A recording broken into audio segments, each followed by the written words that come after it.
কাকিমা, সোনাই আছে? কে তুমি? আপনি আমায় চিনবেন না, আমি শিবানী। আমি সোনাইয়ের অনেক পুরনো বান্ধবী। আছে তো, সানে গেছে। তুমি ঘরে এসে বসো।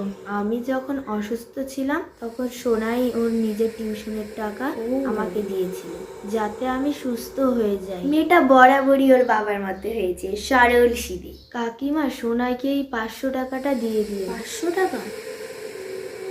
তুমি বসো, আমি তোমার জন্য চা নিয়ে আসি। ঠিক আছে কাকিমা। আচ্ছা, তুমি কোন চা খাবে, দুধ চা না লাল চা? কোথায় গেল মেয়েটা? দরজা তো বন্ধই। মা, কার সাথে কথা বলছো?